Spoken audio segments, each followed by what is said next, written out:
2, 3, 4.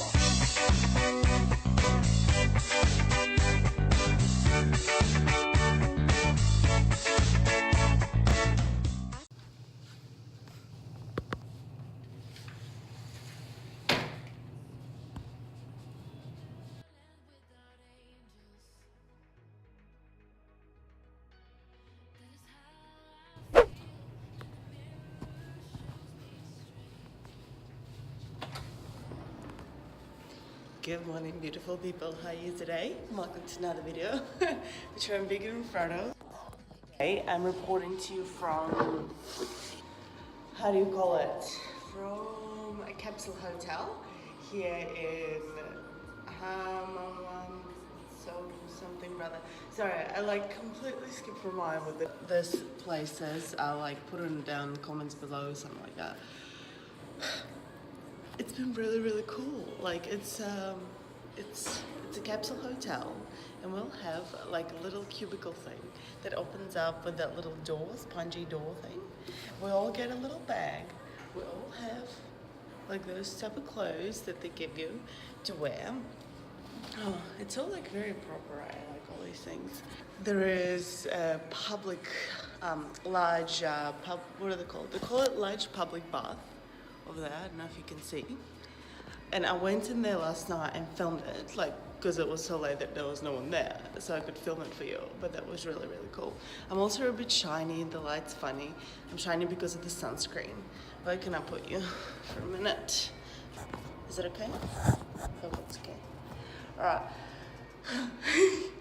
It's so cool. We'll get a little like taggy number thing. The girls get the pink or like reddish, and the men have the blue.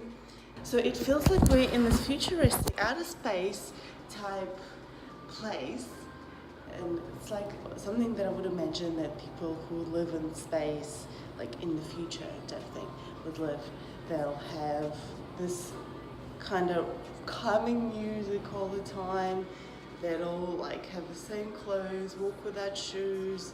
They have nice little cubicles. They'll have their food given to them. They'll have just like all these things. The bathroom is actually pretty like fancy.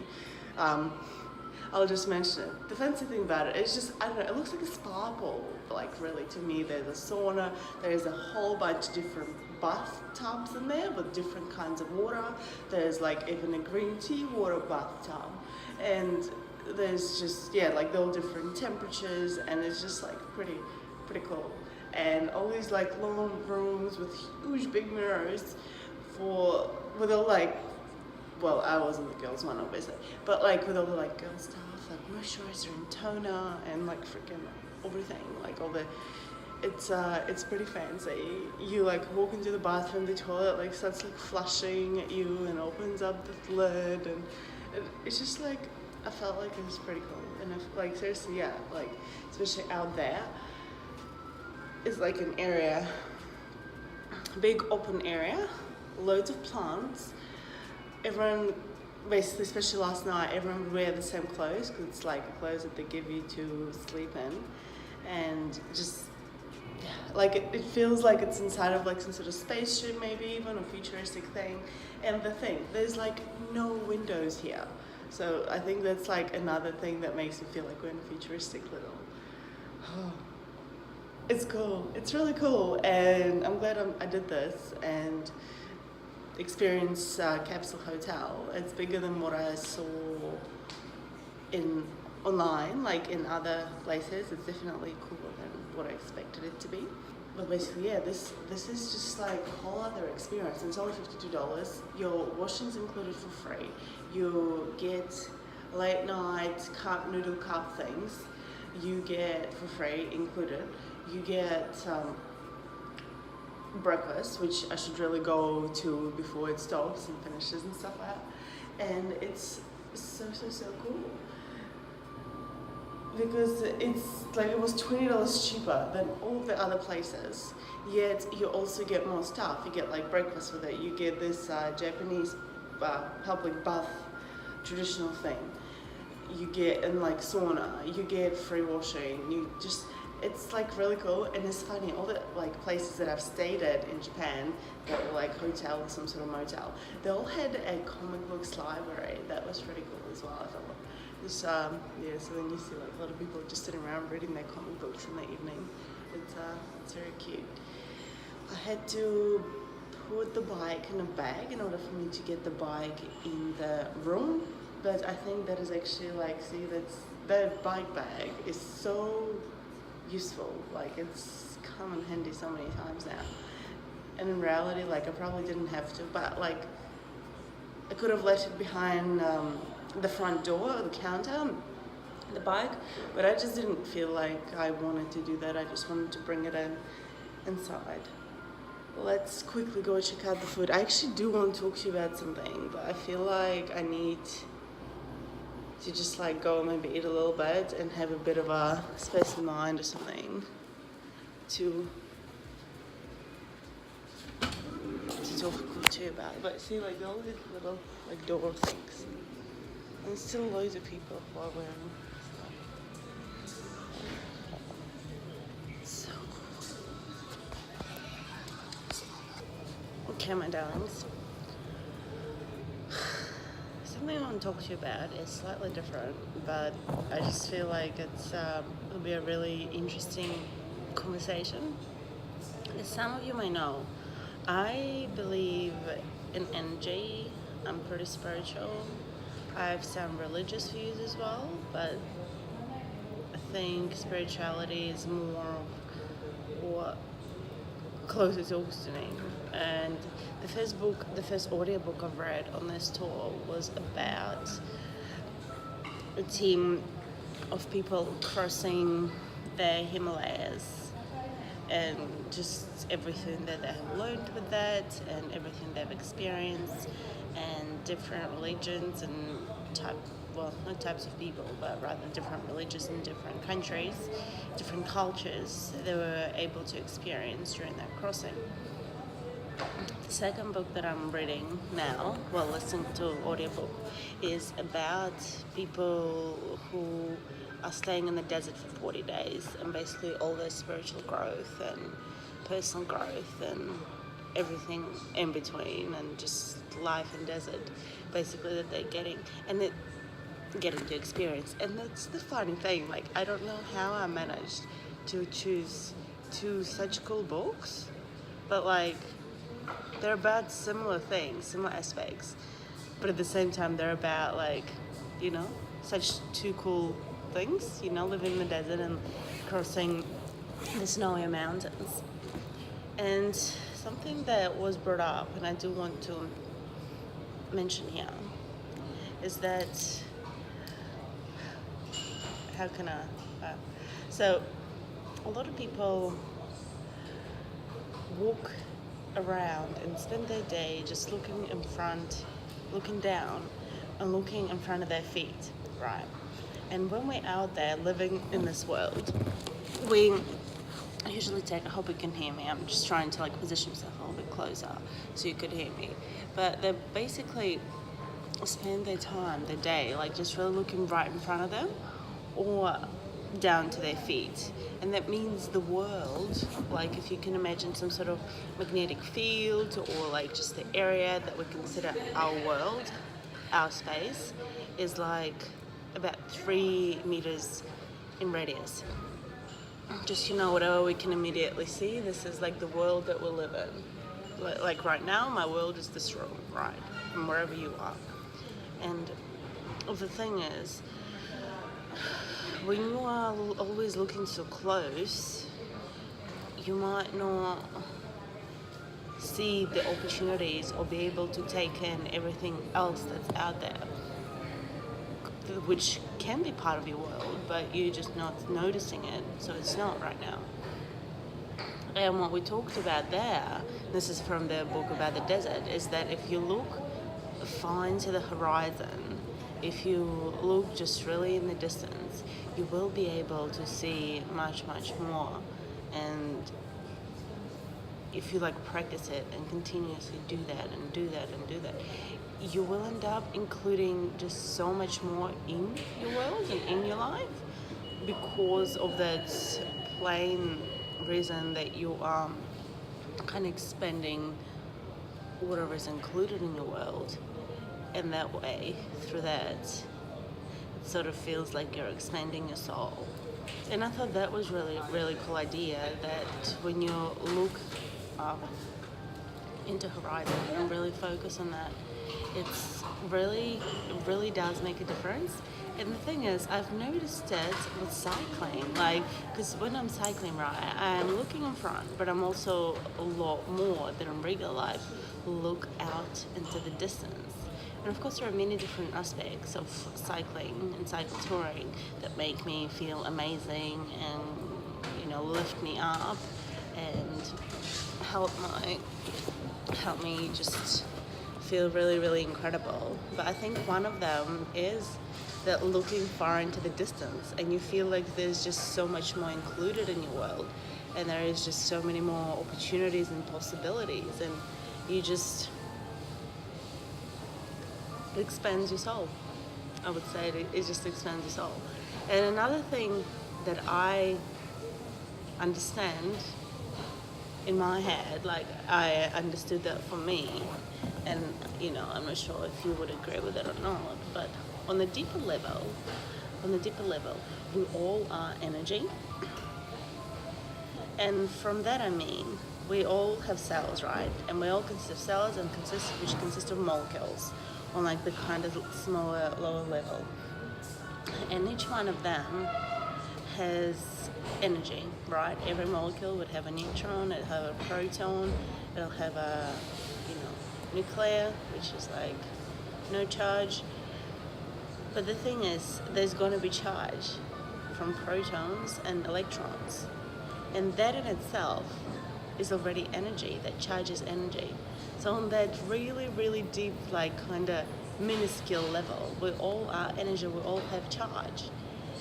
And when we think in greatest sense, right, we're human form right now, right? Like, so we have eyes, ears, and things like that, of how we can receive the energy, the information from the outside world.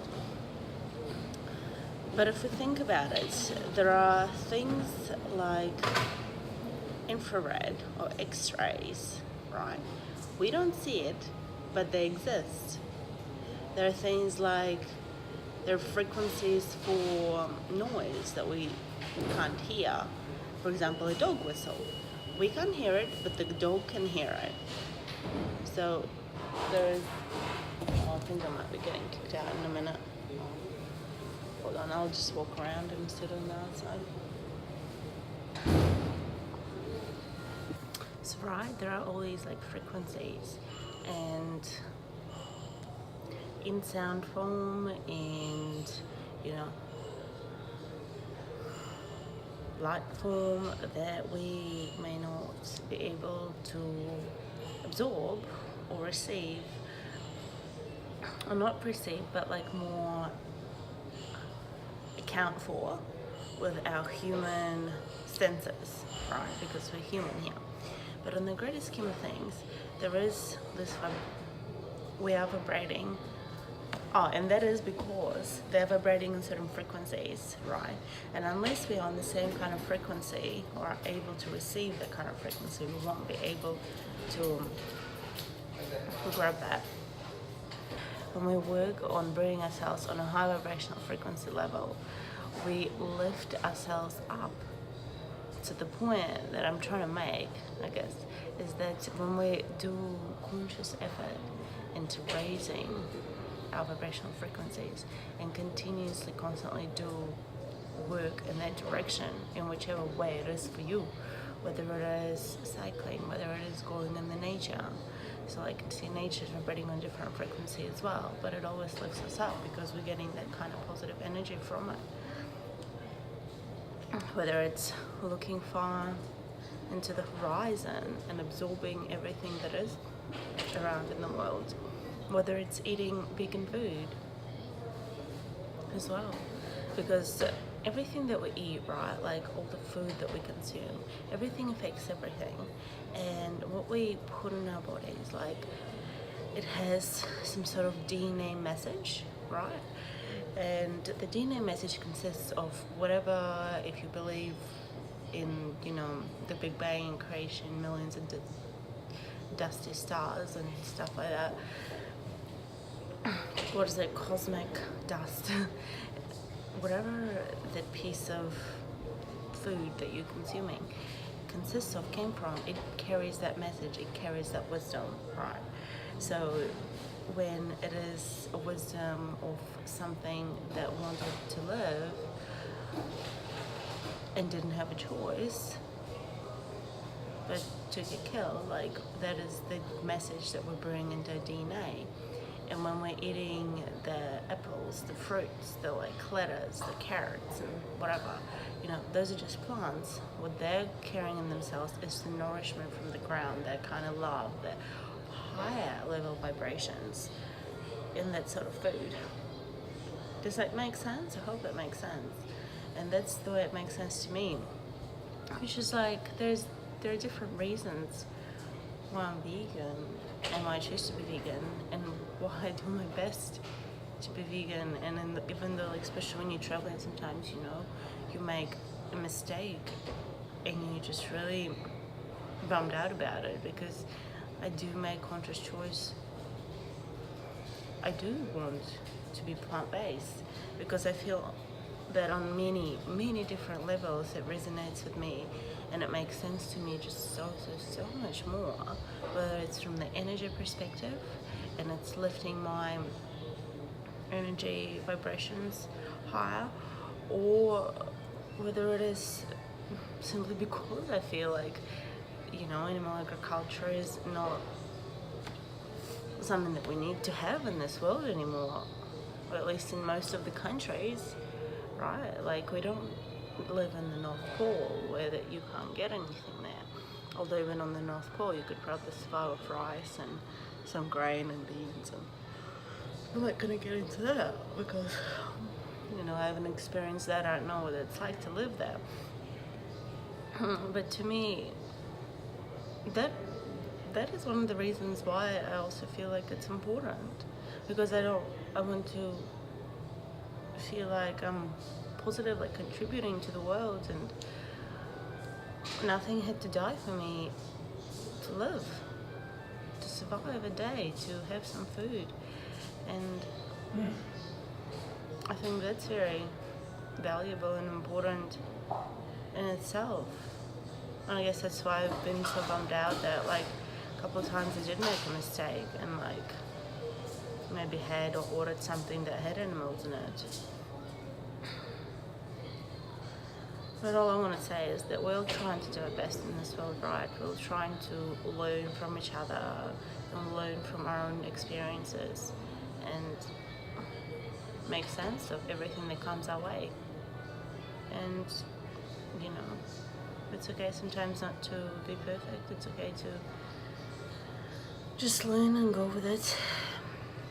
But the energy stuff, I feel like that's definitely vital and important, and it makes sense to me in my head, and I definitely living by it.